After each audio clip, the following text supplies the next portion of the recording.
at just bullshitting about ultra-left texts. I think it's always better when we just go for it. I think so.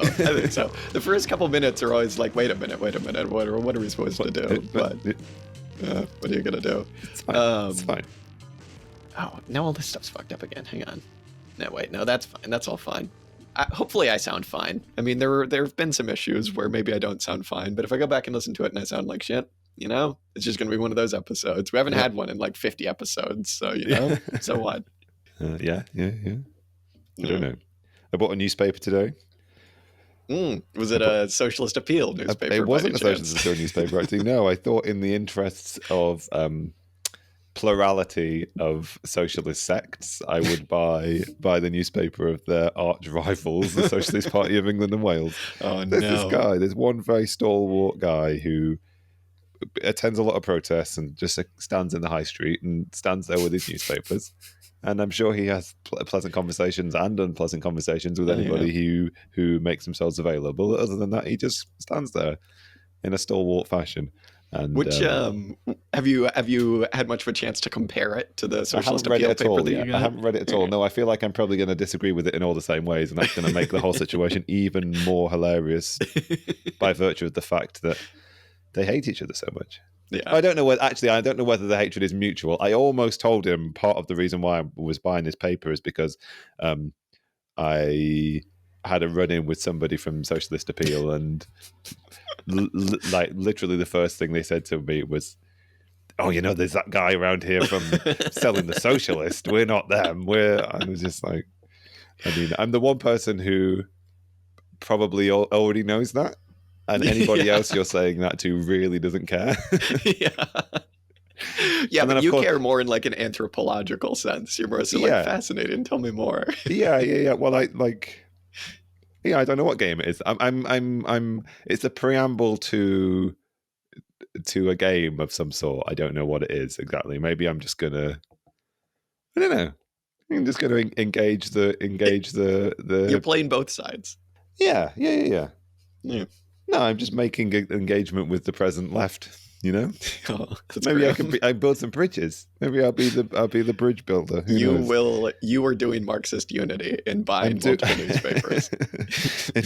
in buying the newspapers and whatever, reading them and finding them identical. Yeah, I will say the people out here who do the exact same thing, where they're selling the Socialist at one end of town and then the Socialist Appeal's paper at the other end of town. Socialist Appeal people.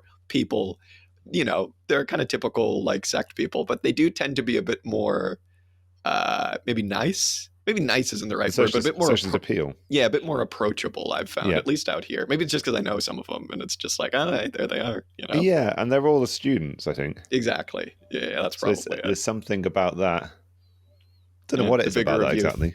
Yes, maybe that's what it is. I don't know.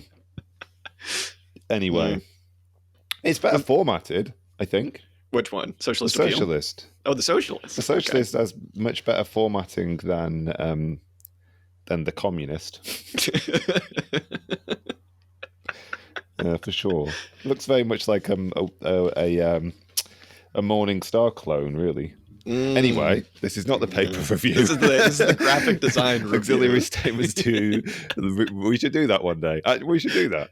We should actually like a silly video we could do, like they do on the news. But exactly, how once we did our tier list for new centerpiece Warhammer models, we should do a tier list for the graphic design of different Marxist projects. No, I feel like we just do the breakfast show, reads the papers, and we'll just have a panel, and we'll just talk about the various news from the various socialist papers of the week.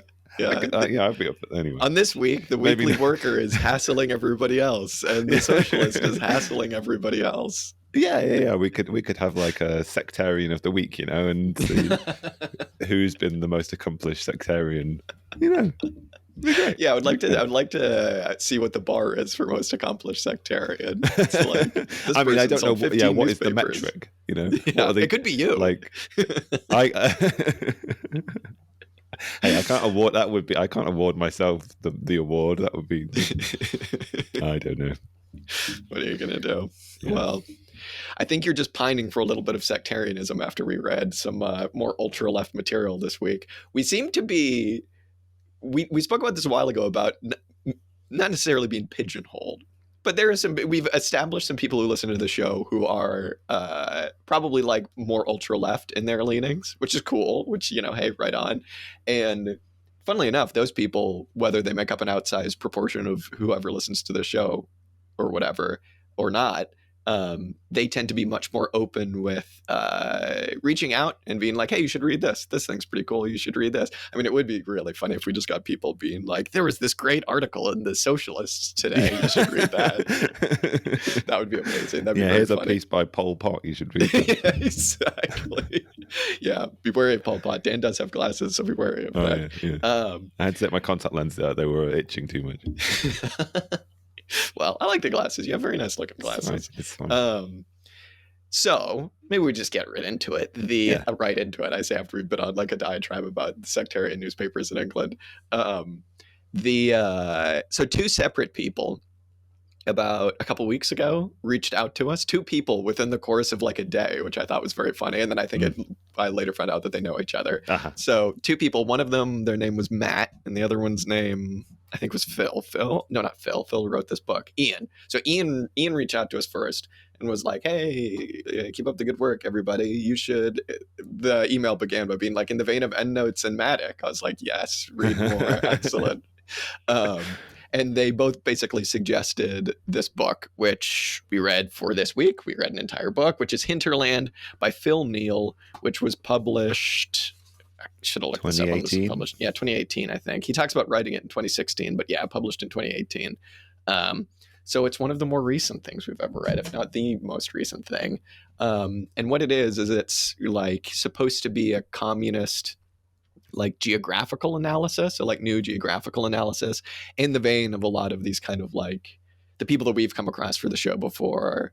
You're more like French ultra leftist types, again, like, you know, EndNotes, but then also like there's a bit of a Jack Kamat jump scare in here. I saw that in the page before I knew that this was like an ultra left text, and I was like, there's some Bordiga and there's some Bordiga and what have you. And the Invisible Committee gets quoted, which is pretty good.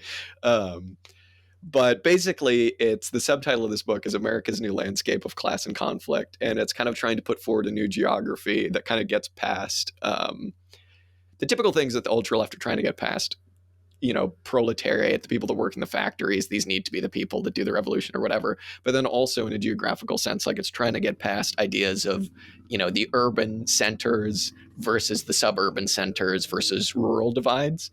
Like, Phil Neel here is kind of putting forward this idea of the hinterland, which is kind of, you know, we'll get into what exactly that is and how he further kind of like subdivides it. But it's this new theater of class conflict that is, you know, perfectly aligns with the ultra left ideology in some pretty interesting ways. Honestly, I did really enjoy this book. It's written in a way that I feel like we don't read a lot of things that are written like this, other than every ultra left thing that we read. You know, it's written in like kind of more flowery prose. There's a lot of like personal experience in here, but at the same time, it's also kind of similar to like Mike Davis and its analysis and stuff. So I appreciated it. Much appreciated to Matt and Ian for turning us on to this. What do you think, Dan? Yeah, I enjoyed it a lot. I think you're right about the somewhat, you say flowery prose. That's definitely true. That accompanies these autobiographical sections. It doesn't. Correct me if I'm wrong. I don't remember from the start this sort of like declared intent to have there be this autobiographical section to it. So there were periods when I was reading and I was wondering, like, is this really one person's account, or are these sort of like almost stories designed to add sort of narrative flow to an otherwise academic text? And it really feels like it does alternate between the two quite a lot. So I was doing a lot of like parsing out the slightly more academic bits from the from the more literary ones. I also thought there was like almost like a sci-fi quality to some of the literary sections. Like I felt like he could be describing the landscape of another planet, or like the class divide of some other society. Maybe that's just because I don't recognize this society that he is describing, because I sort of never experienced, like, I've never been to the United States at all, but never experienced the sort of non-coastal inland and the sort of hinterland that is behind the sort of metropolises of coastal and Central America, you know what I mean, Central North America. Yeah, a place. But actually, we were just joking before that you were saying that you didn't realize on starting this text just how sort of like ultra left or communizer it was going to become. And I was saying that, like, I was definitely duped by it in a similar way, but I was quite pleased about that, because later on, when he starts referencing the Invisible Committee, and I was sort of thinking about other texts that I've encountered in the past that share this politics and why they haven't impacted me. And he I think he uses the same language that you described, actually, to describe the Invisible Committee's texts as being sort of having flowery French prose and this kind of thing, which have always made it very difficult for me to really understand what the actual material argument that's being made, or rather what the historical and material driving forces are meant to lie behind what initially feels like a somewhat fictitious and hopeful description of a future revolution predicated on riot and the otherwise, like, sort of like non-traditional depictions of the proletariat. Yeah. And so I was really pleased that this text, and it's one of the advantages is it has this title, Hinterland, and it starts, what underlies it is primarily a material analysis of the it's not exactly the geography, but there are geographic elements, but sort of like all of the material components that go into creating the present landscape of class in contemporary American society. And it's that first, and then the politics that comes from that is this sort of like left-com politics. And I was grateful. It's a text. It's the sole text that I've read that has this politics that has allowed me to understand, accept, even see a lot of virtue and merit in this description.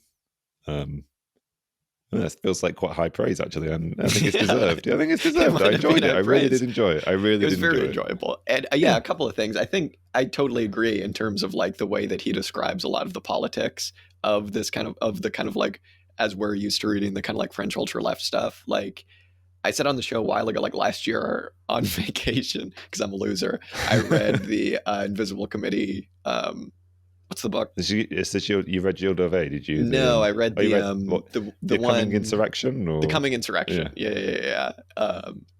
And there's the line that he quotes in here about like the riots and the revolutionaries making their ways to the urban centers and finding that they're like, I forget the metaphor that's exactly used, but like empty. They are the empty promises of revolution. It's like they go to these urban cores, and the thing that they're looking to find, this like physical epicenter of capital, is not there because these buildings are all empty, and it's just like the cops just wait for them all to go home or just kick the shit out of them, right? And I kind of didn't really ever understand what that meant until actually reading this, because when I read it I was like, whoa, that's badass, and I was like, I actually don't know what that means.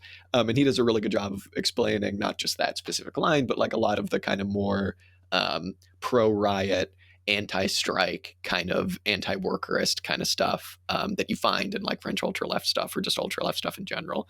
And yeah, I did really appreciate it. It's interesting though. I'm interested. We'll get into kind of like what the hinterland is and stuff like that. But out here, so Dan and I met in the south of England, like an hour's commute, basically in Canterbury, basically, right? Like an hour's commute from London for people who aren't familiar.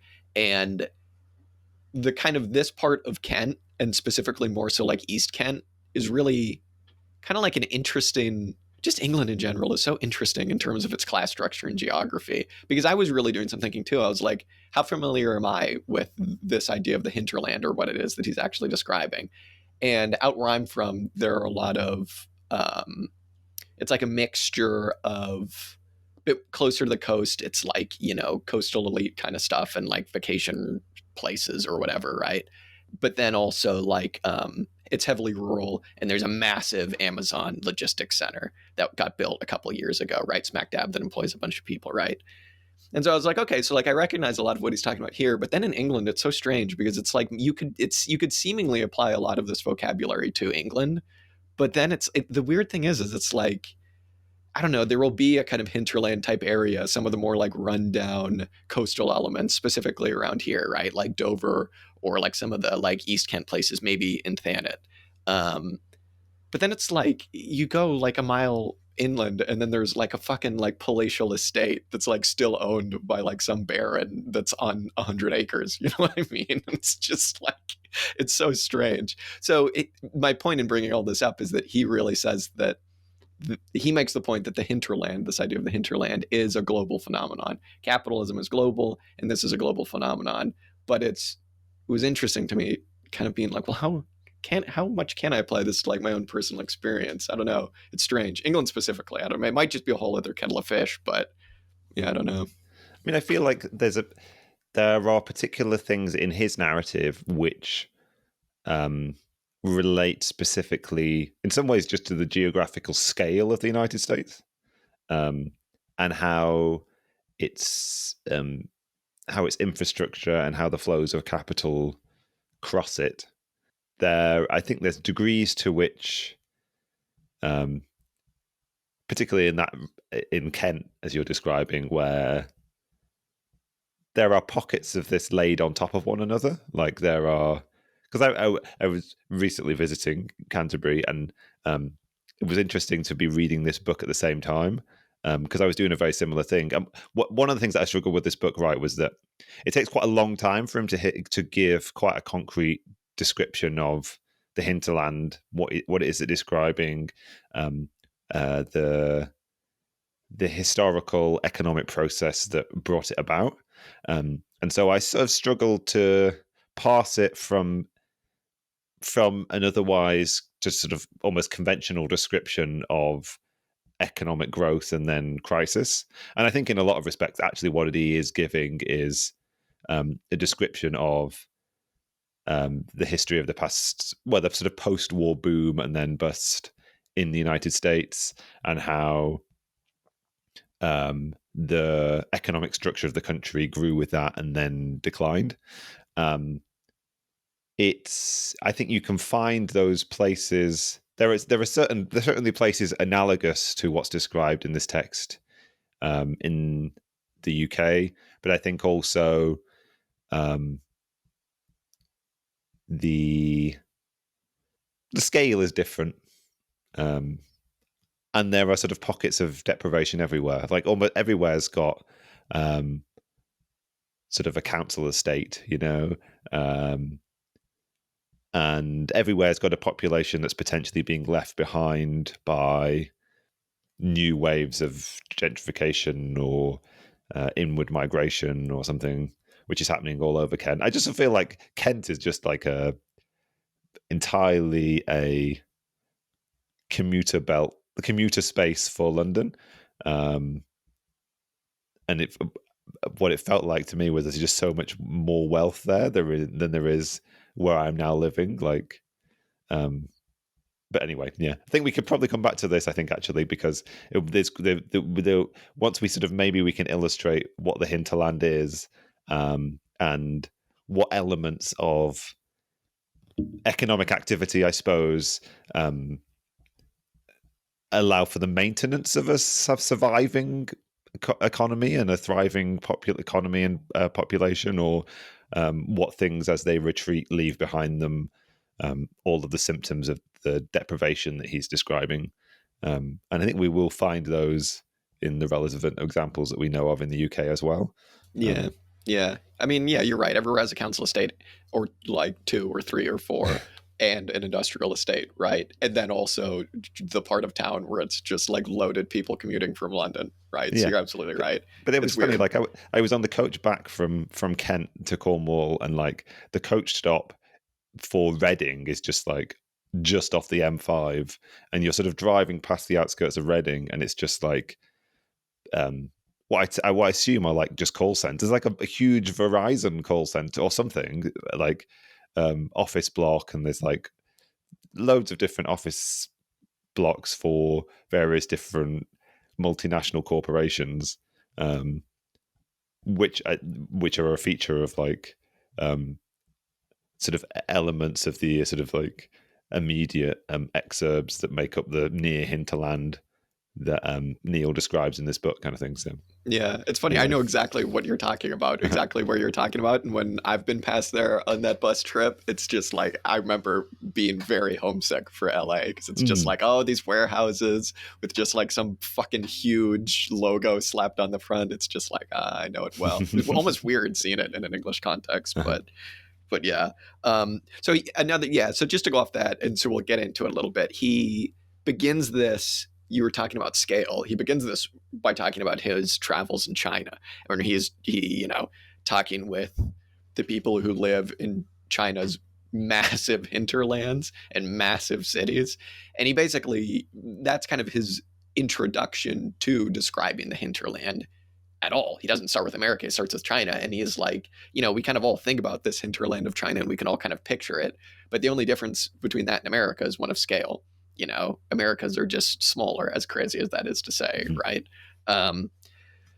So I'll begin with, I'll quote something that he says a bit later on in the book when he's kind of trying to he's discussing the similarities between Shenzhen in China and Houston, which is very funny because these are both cities, I imagine, that are just like massive urban sprawl because there's no zoning or literal physical geographic limits to the sprawl of these cities. They're just massive hinterlands on top of hinterlands, on top of suburban zones, on top of urban zones. And so he says, rather than attempting to pin down what exactly is the proper outer border of such a city, it makes more sense simply to acknowledge that the old categories of urban, suburban, and rural may simply have less explanatory power for the contemporary capitalist city than they once had.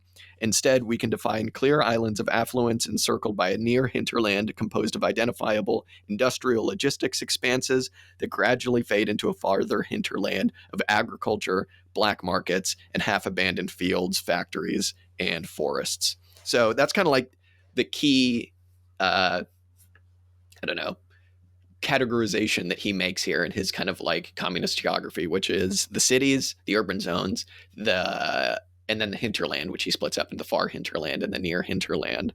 And I feel like I actually can kind of picture this pretty well. I do know kind of exactly what he's talking about. And it was good to kind of see this formalized a little bit. And, he kind of rips apart kind of what the material processes are at work here in all of these different zones. And so maybe I guess we just start to break those down. I mean, cities, I don't know how much we need to expand on cities. We know what cities are, right? Mm-hmm. They're like these big things that we need to do away with. If I learned anything from our last reading. I mean, maybe coming back to this, just I guess we've got sort of like three examples perhaps of the development of a sort of geography of the populated development of a country and an economy, right? We've got, and we've just been talking about one of them. We've got sort of like the United Kingdom. We've got Western Europe, in which there are cities which developed a sort of a structure that was almost pre-capitalist in some ways. And he talks about this, sort of saying that like there's something about the nature of London and other European cities which encapsulate in a more concrete way this idea of like a city center and a sort of like suburban belt kind of thing. And whereas in the United States, there's an adoption of some of that, but there is a sort of maybe even a more properly capitalist, there is a geography that relates to a more fully developed capitalist economy. And then perhaps the examples that he's drawing from China are even like more developed version of that. Now, there are things about this, just this general scale of China, the population is massive, the economy is huge, the speed at which all of that infrastructure was built was purely designed to facilitate a growth of a particular type and maintenance of a particular type of economy, a particular type of working population. But there are sort of like economic developments within that as well, I suppose. But it was only when he gets into that sort of those middle sections of this book where he's actually describing the city that I sort of began to understand what he was actually getting at when he talked about the hinterland, because like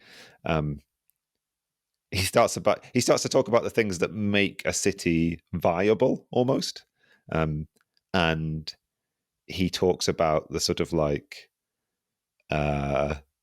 because we're in a situation of now global capitalism and the trade, the flows of capital, both I guess financial but also like material products, can spread across the continent, can spread across the world. And so what you need to have a sort of functioning economically prosperous sort of like urban center, I suppose, is like a degree of connectivity to be like a nodal point in the in that global exchange of capital, I guess. Yeah. Yeah, but in like a weird way too, though, because it isn't like, I feel like the kind of more bourgeois, like 1950s view of the city, which is like skyscrapers and the center of industry, the hustle and bustle, is actually like, he's making the point here, it's kind of outdated as far as that was ever actually true, right? Like his point is that cities now are kind of hives for very specific types of commerce. So he lists like the fire industries, which are what, finance, insurance, and real estate, right? Which, yeah, and then like various producer services. So would that be like law, marketing, bullshit, right? But then also his bugbear, the creative industries, which whenever he uses the word creative, he like takes pains to put it in air quotes, which I thought was very funny. But it really makes sense. It's like the urban centers are very much these things. And my personal frame of reference for all of this stuff is Los Angeles, which is like the perfect encapsulation of what he's talking about here. It's actually kind of a patchwork of all of these different things. But then, as he says, you get further and further away from the, urban core or whatever, away from the skyscrapers. You start to get these industries that I suppose like bourgeois ideology would probably look down upon a bit, right? Like typically it's like the rural areas, but it's also extractive industries. And then when you get really far away, it's the like black market kind of stuff, right? And that's kind of the distinction that he makes between the far hinterland and the near hinterland. Far hinterland is like rural, extractive, a little bit of industry, right? And then, oh no, I'm sorry, I got that backwards. The near hinterland is like the more suburbs. It's the kind of like banlieues in Paris. It's commuter belts. And it's also just slums if you talk about the near hinterland in, say, Guatemala or something like that, right? The far hinterland is, is the rural extractive industry, like industrial processing and all sorts of stuff like that. And where you really start to get more of the black markets and things like that. And again, like I'll keep bringing up my frame of reference for this because like Los Angeles downtown, it's marketing and it's law firms and it's all sorts of dumb shit like that. And then you also have obviously Hollywood, which is the pocket for his, creative industry hate. But then you also like, as you get further away, you have the Valley, which is like, the suburbs. You have your commuter towns and stuff like that. And then the perfect example of what he's talking about for the far hinterland is, the mining or the rural industries of the Central Valley, and then the like marijuana plantations way up north, right? Like cannabis plantations that are like kind of legal, but also like incredibly sketchy and rely on really poorly treated immigrant labor. So yeah, that's kind of like his general 3-piece guide to understanding the world. And it's interesting, right? Because it's like he very much couches this in saying, capitalism is this global system. There's nothing outside of capitalism anymore. And all of these industries rely on each other. It's not like the farming is less important than the marketing or anything like that. This is just necessarily the way that capitalism has organized itself geographically. And you can basically, around the world, you'll see mirror images of this wherever you go. You know what I mean? You'll see it in California, you'll see it in the UK in a kind of like a weird way. and you'll see it in China, you'll see it in Australia, you'll see it everywhere. It's very interesting. Mm-hmm.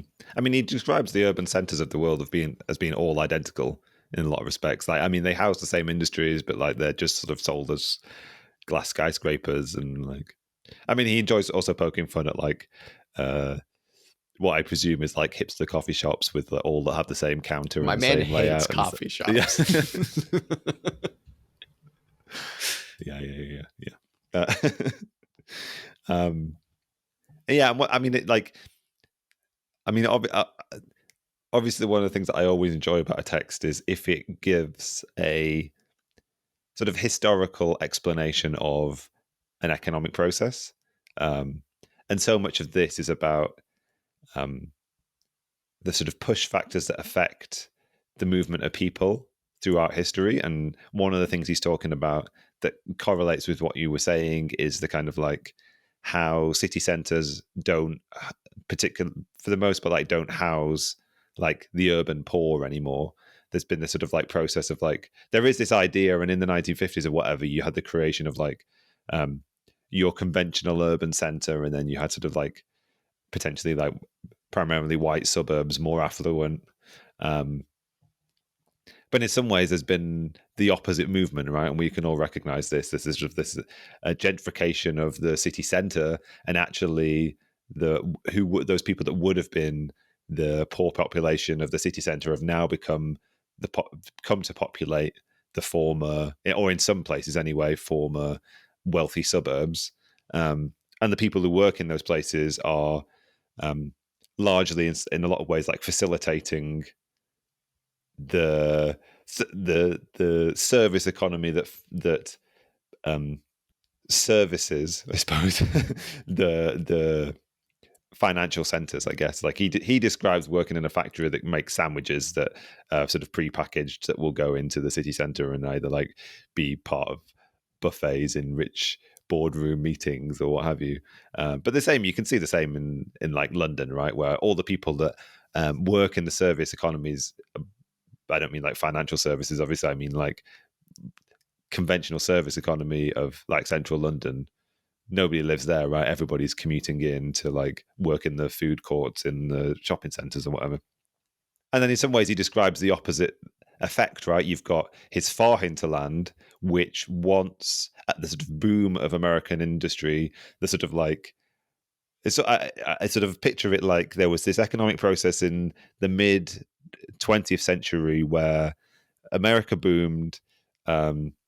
The sort of tendrils of wealth flowed from these urban centers and reached much deeper into the US. And so the sort of like the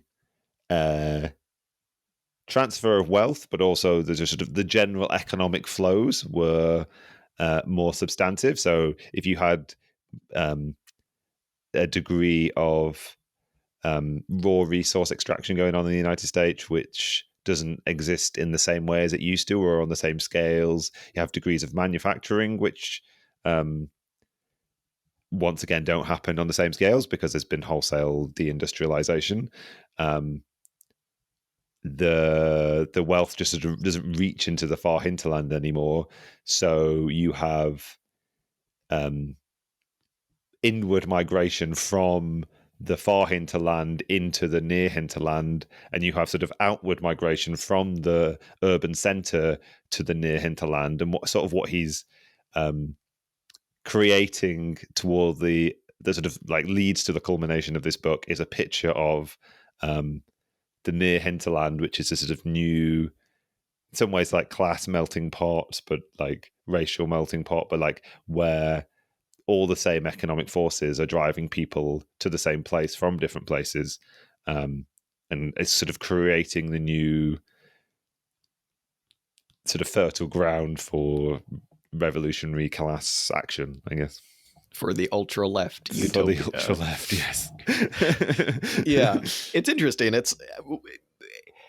That's one of the reasons, right, that he says that the word suburbs isn't particularly useful anymore, because like the connotations of suburbs are like relatively affluent white commuter towns where everybody has their little castle and their Hummer and they commute in to whatever tire factory they own or whatever, right? But he's basically, one of the autobiographical sections of this talks about him going down to Ferguson when all of the riots were going on down there. And he was saying this, Ferguson is like now a predominantly black working class neighborhood. Obviously, we had the Ferguson riots there because of the just many instances of murder by police and police brutality that take place in St. Louis pretty frequently. This was one of the hotbeds during Obama's term. I forget exactly what year it was. But like one of the big rebellions of recent American history, right? But he makes a term where he's like, calling the suburbs of St. Louis doesn't exactly do it justice. It is the near hinterlands, and the suburbs doesn't exactly describe adequately the historical process that you're describing, Dan, that has made this place a hotbed of revolutionary ferment. It's interesting. And I also really like the nuance that he gives. He doesn't go into this a whole lot, but if you think about a city like Los Angeles, there's the urban core, and then there's miles of kind of weird warehouses and industry that nobody goes to, whole cities that are just industry that nobody goes to unless they're working there or commuting there, right? And then there's the suburbs again, and then there's more warehouses, and then there's the suburbs, and then there's the ports, right? And so it's interesting because it's you have kind of these little pockets of hinterlands and then smaller urban cores within cities. He gives the example of Houston about how some estimates put it. This is going to be, I think, slightly incorrect, but he says that some estimates say that there are 15 cores of Houston just because it's so massive that little kind of whole cities have sprung up there. I mean, there's the Dallas, Fort Worth, Arlington metropolitan area, right? As well. So it's just interesting. I do like that there's nuance there where he isn't just saying that this is strictly geographic. You have one urban core, you have one city, and then slowly it just fades out. They're very much like patchworks of these different areas in all cities. Yeah. And he sort of, there is another, an analogous geography load over this, but on a sort of smaller scale, where he's talking about there being certain locales that are sort of not tied into global flows of capital in the same way, but they function as state centers or particular counties that, for one reason or other, represent the same sort of have the same traits of a functioning capital center, but on a smaller scale. So they have a river port, or they have some. Well, I guess in the UK you could say they have some kind of historical thing which draws in the tourism, but he talks about recreational centers. He talks about places in Colorado that I assume I don't know what happens in Colorado, skiing or something. But anyway, so it's not as you say, there's a deeper nuance to the picture that's being painted. That isn't sort of wholly simplistic. Yeah. As much as I'd like it to be wholly simplistic. Oh yeah, I do a good we wholly are simple. We are simple. Well, I speak for myself. I am a simpleton. So. Oh no, by all means, speak for the show. By all means. So should we get into talking a little bit about the kind of class implications then of this geography? Because this book is part geography, I suppose, and then also part mainly sociology. And the weird thing is he begins his sociology and almost begins the entire book by talking about the idiot patriot groups that are in the west of the United States, which are just always ever a source of mirth and jest for me, because it just makes me laugh every time I remember that these groups exist. So he's talking about the fave of the show, Eamon Bundy kind of groups, right? The people who are always goddamn Bureau of Land Management, goddamn George Soros telling me I can't graze my cattle on public lands. And this is all to kind of have a sociological description of the far right and its various organizations as they exist in the United States. And on one hand, it was pretty grim. But then on the other hand, he was also these are pretty localized groups and not particularly capable of organizing a working class population. And so he's you don't have to be hugely scared of them. They're bad and they're terrible, but they're not, Yeah, initially I was frustrated that he started the book with this, and as I was saying before, like doesn't offer the full description of the hinterland and the sort of political and geographical analysis that he's doing until later in the book. But I think there are probably reasons why he does that. Right, one of them might just be that they're fun to make fun of and will sort of draw people in with it, and like that particularly when he's writing this book in 2017, like Trumpism is a new phenomenon, and sort of like trying to and what he does, to his credit, obviously, is like give that movement a historical context that goes all the way back to basically the reaction to Obama, and like how those political trends and the movements that are attendant to it have sort of developed through that time. And I think also the reason why he does it is because he wants to get them out of the way and say these people do not represent for him the far hinterland, or they don't represent the politics of the far hinterland. They don't represent the sort of like inherent ideology, the acquired beliefs of people who live in the far hinterland in rural America. But what he is saying is that the far right is exploiting aspects of the developments in class that are attendant to his analysis that he doesn't think the left are really responding to in the same way. Like they are, the writers he says are sort of like are doing a much better job of recognizing how they can appeal to these people. Although he makes the entirely fair point that like the majority of these places didn't vote for Trump, right? Like the majority of these places just don't vote. The majority of these people aren't part of like which of the groups he talks about, like the 3%ers or the oath keepers or whatever. And so they're on a generalized scale.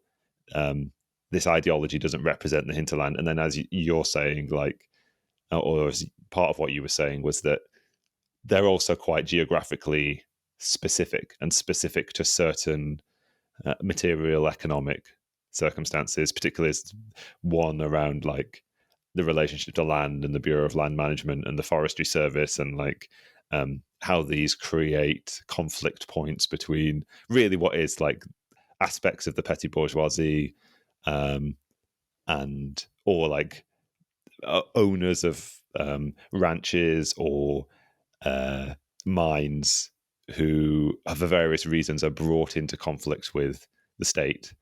Yeah. Well, I think in that instance, though, it is kind of fair to say that these people are like, it's not entirely fair to say that they're not products of the far hinterland, because they are. They just don't represent the like working class of the far hinterland. Sure. Is I think kind of what he's saying. Yeah. So like just to give a bit more background on these groups, it's like I think a lot of these groups trace their ideological lineage maybe as far back as like Ruby Ridge, which is something that you just always hear right-wing, libertarian, far-right idiots bring up all the time, right? It's like the lost cause of Ruby Ridge. But these groups are like, as you say, like pretty localized in the far west, because if you look up a map of where publicly held land is, it's predominantly west from the Rockies west. There's like none in the Midwest, and there's not really any on the East Coast. There's a bit in Appalachia, but that's about it. Something like most of Nevada is publicly owned land, things like that, right? Or like Oregon, places like this. And what these groups are is exactly what you're saying. Like generally, these are patriot far-right groups that mobilize to protect, encroachment on some petty bourgeois loser's land when the Bureau of Land Management is like, hey, this is our land and you owe us like $1 million in back taxes for letting your cattle graze here. And the interesting thing that he brings up is like these groups have always kind of tried to input some kind of like fascist, racist, far-right political ideology in their organizing, but in recent years that actually hasn't been particularly fruitful for them, because the people that live in the far hinterland kind of just don't really care or are immigrants themselves, and so they've kind of had to readapt their terminology to a kind of economic critique that you actually hear a lot about on the so-called left, which is people who are like anti-rent seeking, right? Which is, oh man, if only we could return to the real economy. This is like a weird, evil, mirrored version of a lot of like shitty left politics, which is like, the real economy. If only we could bring back industry. If only we could bring back, if only the government would let me clear cut this beautiful forest. If only the government would let me mine my mining claim, I guess, which I'm always find funny that people are still trying to do that. So it's like, the real economy to them would be getting rid of these goddamn rent seekers who sit on things like the Bureau of Land Management. And it creates this very, very odd kind of like collection of political groups like the Oath Keepers or whatever, or the like, could you come up with a stupider sounding organization than the people who are trying to create like a Nordic utopia outside of like Richmond, Virginia? It's like, it's like, oh my God, that's lame. But it was interesting. It was like a good sociological analysis of these like far right groups that exist in the far hinterland that are, fascists, but still not able to mobilize a large group of supporters. And generally, when they do mobilize people, it's just like the fail sons with like automatic rifles who show up to, hassle some clerk in the Bureau of Land Management, right? And then one of them dies and is like a martyr, and it's like this huge thing. Just like everything in America, it's like a weird version of politics that you'd find somewhere else, but much more pathetic and much funnier. It's just like, this is so lame, you guys. And he describes a guy that that you see everywhere where I grew up, which is the like, Carhartt wearing, he calls it the Carhartt dynasty. It's like the Carhartt wearing, just picture Eamon Bundy, the like cowboy hat with jeans and boots that have never had scuffs on them, never seen mud a day in their life. And you try to appropriate this working class culture to be like, oh, big government's ruining my right to mine gold, I guess. Like, yeah, come on, guys, let's go and all protect my right to like exploit your labor kind of thing. It's so good. It's like, come on. There's an important thing that it comes from what you were just saying there, I think, which it was when you mentioned the sort of like people LARPing some kind of Norse, I don't know, like sort of brotherhood kind of thing. Like, I think there is a process that sort of maps onto economic boom and then also economic bust, right? Like there is a power in a certain right-wing narrative when you're in the conditions of economic decline and there's a desire to potentially like protect from like foreign immigration. It's not, people aren't anti-immigration, perhaps there are certainly racist like explicit racist tones to it, but it comes perhaps from a place of like fear of economic decline primarily, and also what does he talk about? Like the material culture of capitalism is one of the phrases that he talks about in this, and this is one of the things which comes out quite often in some of his more sort of like literary prose elements, where he's just sort of talking about the material experience, the real like visceral experience of living in these places under in a form of lifestyle which takes you to work and then takes you home again to watch Netflix. It doesn't really connect you to any particular community because you're on the move constantly. And like all relationships become relations of exchange, of economic exchange, of consumption. And there is something that he draws out from various of these groups and the way that they appeal to certain sections of the community, where it's just providing some kind of seemingly real community element, like for the I've forgot what they were called, like the Wolf Group, right? Like Let's just call them the Wolf Group. Yeah, the Wolf Group. there is sort of like there's a utopianism in an appeal to like some kind of small scale, racialized but maybe not racist kind of like small community homogeneity, and also for the Oathkeeper group, there's these people who've like sworn themselves to some kind of utopian concept of a higher service, and they've actually had the real material experience of some kind of camaraderie, perhaps in the army or in some other form of like um, in the fire service or whatever, and a sort of longing for a continuation of that thing, which is increasingly stripped away from the sort of material reality of life under capitalism. So yeah, there's that sort of that was what was interesting to me as a thing that he's sort of like as a force that he's identifying. Anyway. Yeah, the thing is too though is that like liberals would see these people, these oath keeper types, which is just like, God, come up with better names, please. And they'd be like, look at these idiots. Look at these Trump voting idiots. Why can't be smarter, you idiots, right? And this just ties into the like he has this great section at the beginning where he compares the wealthy urbanite of Damascus during various like Assyrian revolution as looking out from their high rise and being like, where the hell did these people come from? Right. And he compares that to the like wealthy liberal living in one of the what he calls twin peninsulas of America, either on the East Coast or on the West Coast, looking out at, whether it's like Occupy or BLM riots. And being like, where did these people come from? Or where did the Trump voters come from? Right. Like, how did Hillary lose? Hillary couldn't have lost. Where did these people come from? And it's like, if you're looking at these oath keeper types, you have to be like, well, they're being rational for their situation. They're idiots. Sure. No one's disputing that. These are very dumb, idiot, racist morons. But like, if you don't have an understanding of class, you're not going to understand what's going on, because it's like these people, their grandpappies or whatever, probably had a very successful mining claim or a very successful tire change business or a very successful timber company.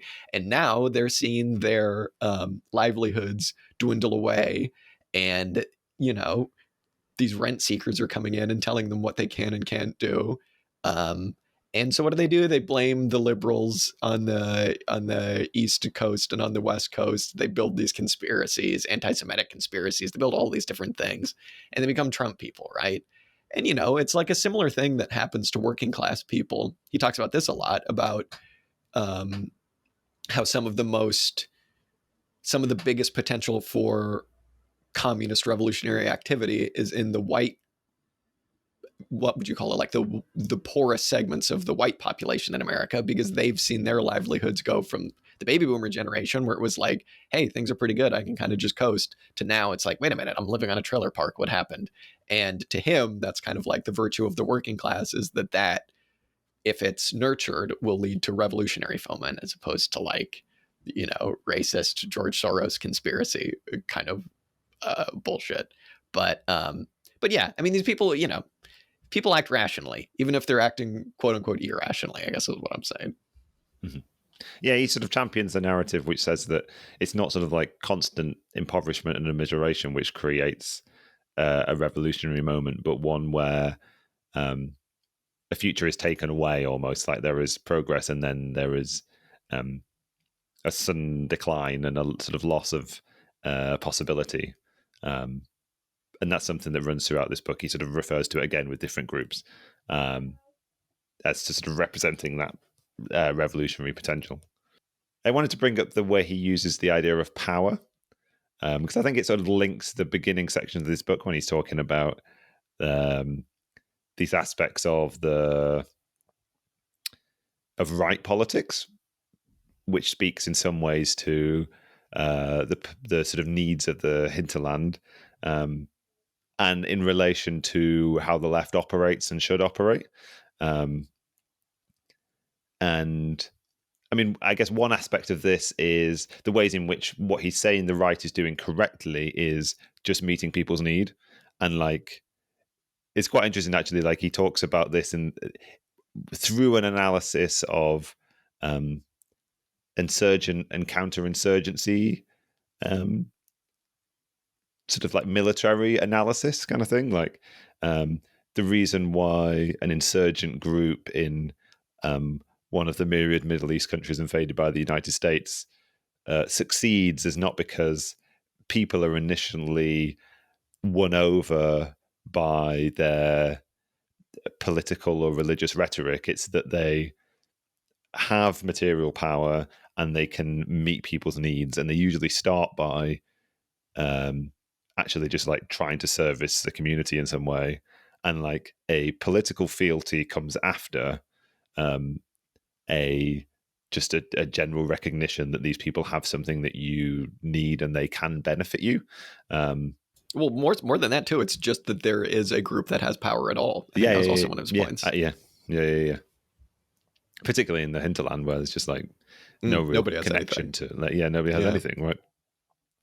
And he chastises quite viscerally what we would recognize as being the organized left. Obviously, there's sort of like the liberal left that is represented by the NGO or the sort of like Democratic Party or what have you, that demands a certain type of political, social sort of propriety in the way you conduct your politics before they will engage or whatever you. What I mean by that is like a commitment to like quote unquote non-violence or a particular strategic and tactical repertoire. And then also he's sort of talking about the sort of like programmatic centered left, which I sort of like take to be the sort of more radical socialist left, who again sort of like champion a particular strategy but also demand fealty to a program before simply trying to acquire, demonstrate power, being in a position to lead. And he sort of talks about these series of like from the Arab Spring through to the point when this book is being written, these political movements that are the central hallmark of which is insurrection and riot, occupation, and the people that are able to lead, the people that are most effective are those people who have some kind of organized structure and can demonstrate and wield power and sort of grant power to ordinary people, and also sort of indulge their sort of like political impulses, I suppose, and not try to prescribe what should and shouldn't be done, I guess. It does seem obvious too, doesn't it? When it's like, you might think that you just go wave a program in front of everybody's face and go, this is going to solve everything. Yeah. Trust me, this will solve everything. They're just going to kind of go, who are you? Where's my copy of that newspaper gone? Yeah, exactly. I was just thinking that. But it's like, people are just going to be like, who are you? What are you doing? How are you going to influence anything at all? Mm-hmm. And I mean, I suppose that there are different versions of coming to terms with that fact, because like a lot of people, communists, would be like, well, we just need to take our program to the biggest political body that we can find, and whether that's rentierism or like joining a sub-faction of the big bourgeois party, I'm thinking of like the DSA or something like that. Like, that's an attempt to get around this. But what he's really saying is like, power actually needs to be demonstrated first, and then that's what drives people to you. And it's a good way of, kind of thinking about the small amounts of working class people that have been influenced by this bullshit ideology of the like Patriot Group, Oath Keepers or whatever. Just because they're the only people who offer emergency preparedness courses when you're living in like a wildfire corridor. You know what I'm saying? So it's interesting. He actually even brings up what we've spoken about a bit on this show before, which is like any successful version of organizing will include something like emergency preparedness courses, or the like Black Panther, like I just called it the Black Panther meal deal. That's not what it's called.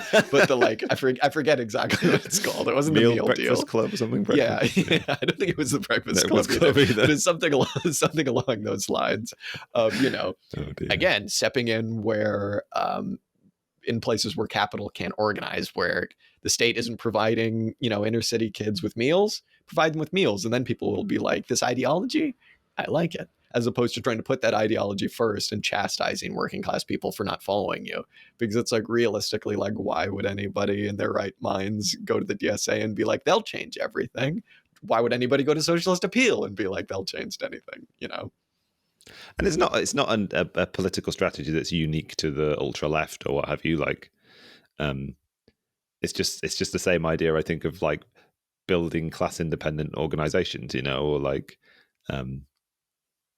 building a political strategy predicated on the concept or the sort of like the statement that the job of liberating the working class is for the working class themselves and not for some force above and beyond them, not some political party, not some elite.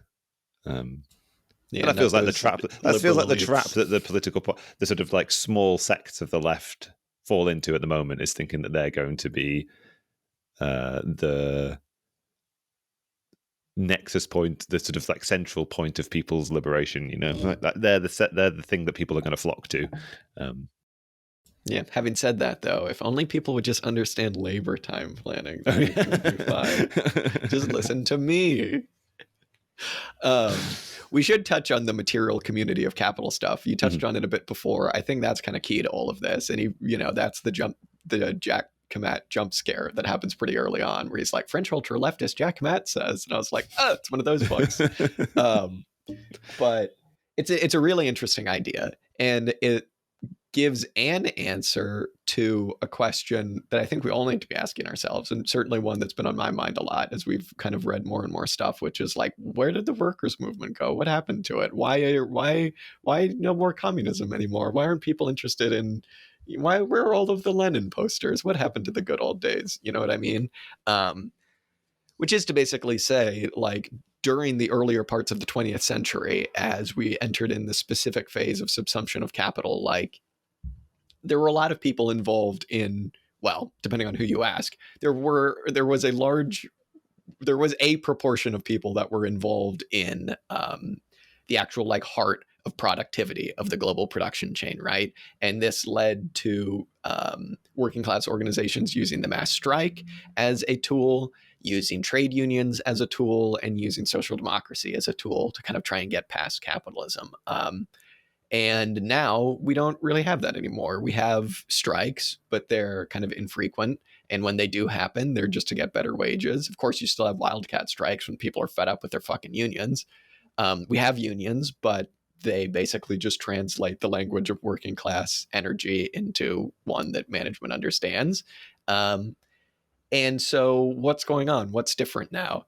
Where can we turn to for kind of communist organizing? Because it's not like things have changed where all of a sudden we don't need a classless society. Communism is still very much the thing that is going, or like whatever, communism, anarchism, socialism, whatever. Like, this is still kind of the key to having a livable world, right? And yeah, I don't need to convince anybody of this, that classless societies are good. And he kind of says, he brings up this idea of the material community of capital as the thing that binds everybody together, which is shared experiences, I suppose, of things being shitty. That seems to just be the really simple way to put it. And it's interesting because the author, Phil Neel, makes a point where he's like, I grew up poor. I grew up in a rural area. In theory, by the like workers theory stuff, that should make me able to organize with a like Guatemalan immigrant working in the strawberry fields in Central California, but it doesn't. And it's really difficult to organize with those people. So what's the difference? And he says the difference is that, I suppose like, just different experiences. But he says the experiences that everybody has are ones of the material community of capital, of, I suppose, like, and tell me if I'm getting any of this wrong, because I'm still like maybe like 70% sure I get it, but it's like hey, I hate my landlord, man. Yeah, man, work sucks, doesn't it? Oh man, I wish I could just not work. Old things like that. Like, oh man, I hate having to pay for the gasoline in my car. And the language of this, I suppose, isn't the mass strike anymore. It's the riot. And this is where I kind of understood, oh, okay, this is where all of these people get the kind of like riot theorizing from. Because this is just an expression of things are bad, man. And it's the material community of capital. It's, man, things suck. It sure would be better if they were different. Um, and that's kind of the like mass strike of the 21st century, I suppose. It's an interesting idea. And like I said, that's been a question, the workerist stuff that's been on my mind a lot recently. And so it was good to kind of get a response to that stuff. Yeah, I think the way I'm thinking about it, and thinking about that transition of like, okay, how does the development of the capitalist economy and the sort of proletariat relationship to its place in it changed over time, and why does that create for Neel and other ultra leftists this sort of change in the sort of tactical repertoire, I suppose. And yeah, it sort of sounds like what he's proposing is that workers are not now in the position to shut down production at sort of production sites almost. But what they do find themselves doing is sort of like disrupting flows of capital between places, if that makes sense, I guess. Like we can see how the capitalist economy sort of flows in to these nodal points of connection within sort of the sort of chain of capitalist production. He's sort of almost saying this sort of like the material conditions that make the proletariat what it is have changed. And in some ways, they're sort of increasingly proletarianized in the sense that they're even more propertyless, I guess. Like they don't even really have their own labor as a reliable thing, a reliable commodity to fall back on when engaging the capitalist economy. And it's just this nice point of like, in the end, I think he sort of like he connects the sort of like D class A, sort of college educated, sort of downwardly mobile, quote unquote, creative industry person with the near hinterland sort of economic migrant through this position of both being increasingly precariatized by the capitalist economy, I guess. So there's sort of connective, unique experience of a sort of loss of an economic function, and therefore a place in the economy isn't a way to exercise political power anymore, and therefore it needs another tactical repertoire, I guess. One which is a sort of attendant to the riot, but he certainly seeks to overcome that, I think, although he doesn't really give an answer to what that will look like. But I think he thinks it will be emergent from the struggle. And what it requires is a connection to the question of power, I suppose, and how we can find new ways to exercise it, I guess. But like, no, I'm just making it up.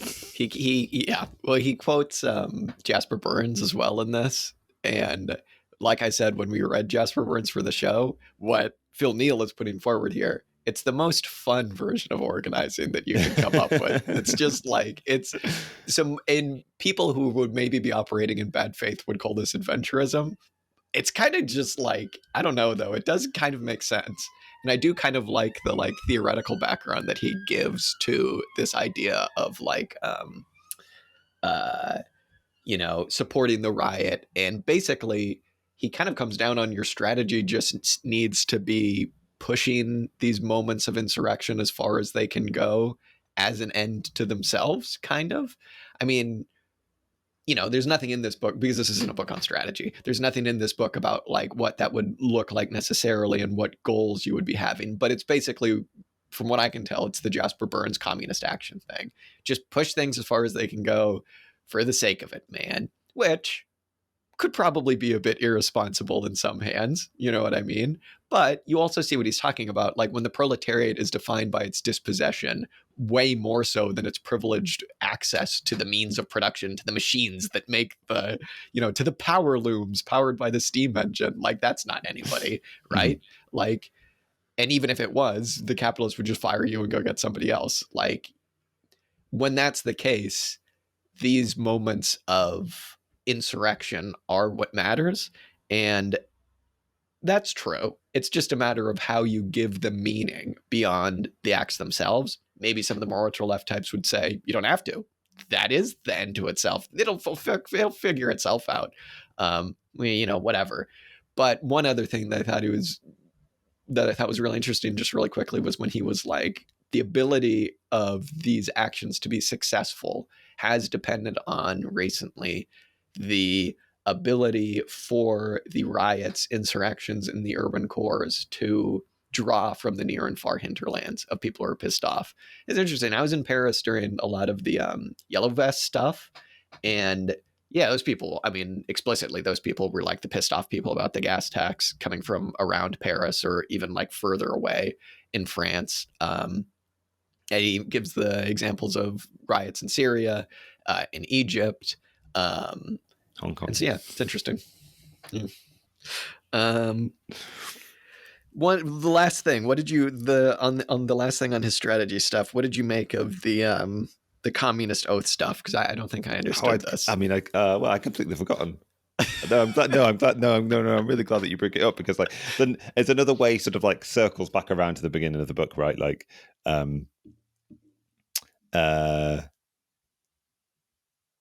like there is this sort of like, it's sort of analogous to this sort of like power over program question. It's about just finding the thing that bonds people in a more to a more organic kind of community, I guess. And he starts by literally talking about this sort of oath keeper group, and in the beginning of the book he sort of talks about oaths of blood, right, and as being this thing which binds potentially binds communities on the right, but that are potentially sort of like racially homogenous, but also have some kind of commitment to maintaining the existing order, or like or don't extend their insurrectionary politics toward a sort of like a trajectory that represents a development in history toward sort of the universalistic moment of communism, I guess. For him, sort of like communism represents a universalism, and he, as a sort of like, as a reflection on the necessary sort of like conditions for a productive political movement, I think I really appreciate a discussion of like what would bind people together more than a simple, like, well thought out academic scientific analysis of conditions, I suppose, and something that would represent more thoroughly a sort of moment of real organic bonding of a community. I mean, I hope everybody has experienced some aspect of that. I can't remember the phrase that he uses to contrast to the material community of capitalism. Like this, maybe it's just like an organic community or something like that. Sort of hope everybody, maybe, I feel like I've experienced small elements of that. And he because he's sort of writing a book and trying to create a nice arc, and there's something poetic about what he's saying. He talks about like oaths of water, right, as opposed to oaths of blood. That like, but I feel like just this idea that there needs to be something that connects people, a sort of like almost ephemeral connection to a movement, to a happening, to a moment, I guess. to an event. I just borrow as many words from the sort of ultra left as I can think of. Represents a real powerful thing that you need to have in a successful movement, I think. I don't know whether I've just explained what he means very well, but no, yeah, absolutely. I don't know. I do think the commitment to action, that stuff, the stuff about power and about how you build that, and the criticisms of people waving a program under working class people's noses and then being like, "You idiots! Why won't you come join my party?" It's all very, very good. Um, yeah, this stuff just needs to be merged with like a coherent theory of value, because like I don't know, a lot of these like this, I'm just not talking about Phil Neel at all. Now I'm just talking about like more ultra left stereotypes. A lot of them are like value form people, and it's like that leads them to maybe not having a theory of what breaking value production would actually look like, or what communist society would actually look like beyond just like um rationing. You know what I mean? And it's like, I don't know, whatever we read, I wind up agreeing with whatever we read the most recently. But like, this stuff is good, and like, it's a really good answer to what it is that you can actually be doing, as opposed to what it is that the class actually needs to be doing. Because communists get that confused all the time. They confuse the two things. And if you do that, you're going to wind up just having a program that outlines what everybody needs to be doing. And again, you're going to scoff at people when they don't listen to you. And probably turn into a bit of a reactionary, as happens a lot on the left. But like, I don't know. It's funny because I know that when we read Jasper Burns, he quoted Gilles Dauvé, who I kind of had always thought of as like an anti-labor tokens guy. And Dauvé was, he quotes Dauvé as basically just being like, I actually don't understand that stuff, so don't listen to me. And I was just like, I respect that. I think that's cool. But yeah, this stuff, the only reason I bring that up is because it's like, okay, here's how you build power. Here's how you do this. Here's how you get people to listen to you. Then what? You know what I mean? And yeah, it's good. And I mean, you know, his thesis here is that the Hinterland is going to be this, for all the reasons we've described and more reasons, is going to be this new theater of class conflict where class conflict can actually succeed. You know, he talks about the difference between, he doesn't use Paris specifically, but like the difference in riot control in a place like Paris versus riot control in Ferguson, where like in Ferguson, you know, the National Guard just kind of had to retreat to like protecting the local Chuck E. Cheese or whatever. And they couldn't do anything else because there's not, you know, cities are kind of designed for riot control, whereas the hinterland isn't. As well as, you know, the obvious things to a Marxist, poverty rates, sharp declines on the J curve, which is not something I'd ever heard about before, but seems like an interesting economic tool. So yeah, it's very good. The hinterland, it's interesting. And hopefully this will just make more communists not just turn up their nose at the hinterlands as like, you know, meth dens and idiot petty bourgeois people, you know? Yeah. I mean, yeah, I love the analysis. I'm very grateful that it's rooted in a historical materialist analysis of economic developments. I think there's a huge amount of truth in it. I think its analysis of how this has created a new landscape of class, which relates to what should be a correct prescription for left organizing, is incredibly provocative, I guess. The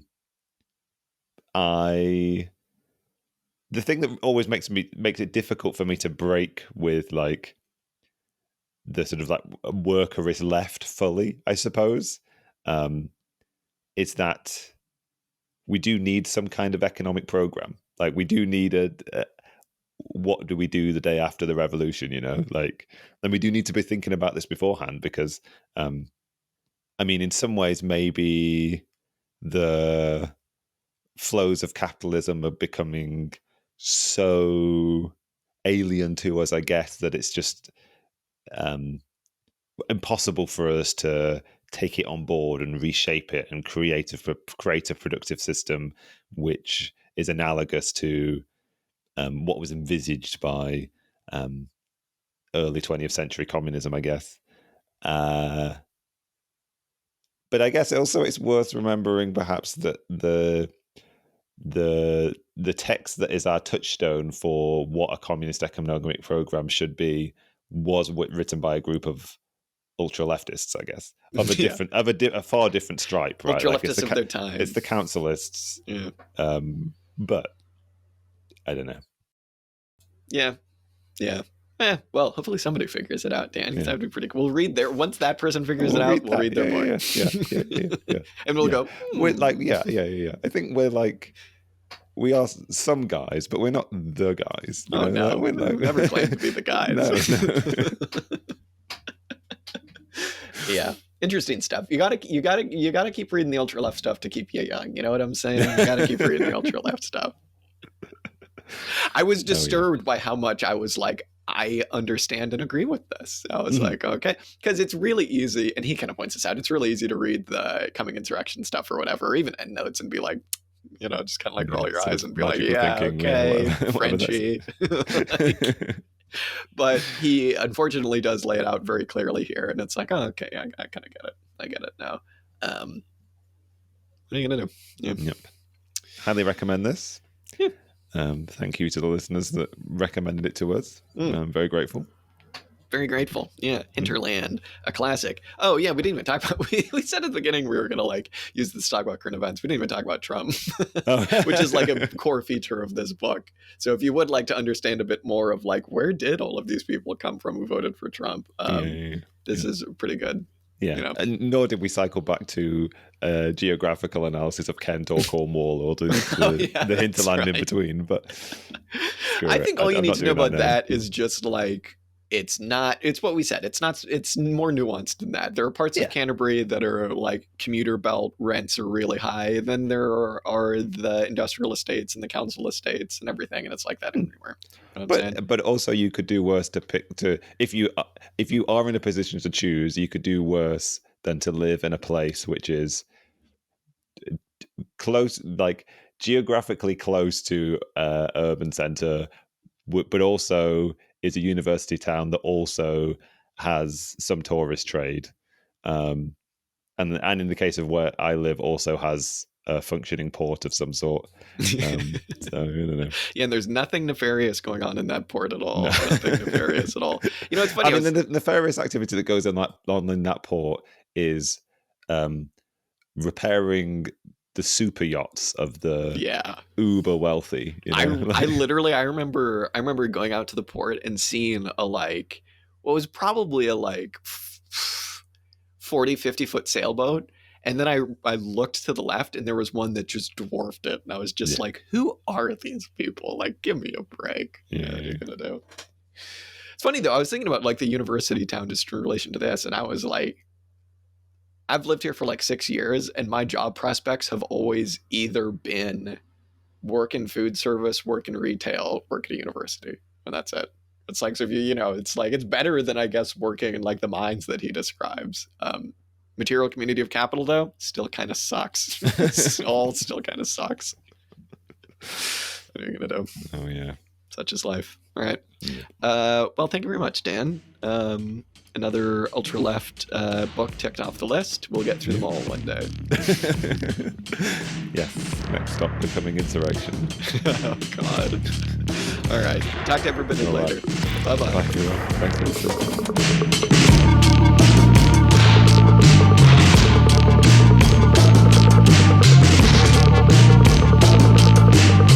Hey everybody, Jack here. Thank you so much for listening to this week's episode. The song that you heard on this episode is Music to Kill Bad People To by King Gizzard and the Lizard Wizard. You can go ahead and check this song out much more on their Bandcamp at kinggizzard.bandcamp.com.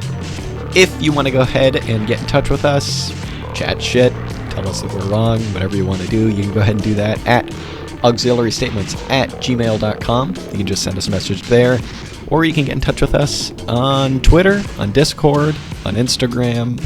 You're a smart person, you can find these places. We got a YouTube, we post stuff there as well. Sometimes we stream. Thank you so much for listening. Till next time.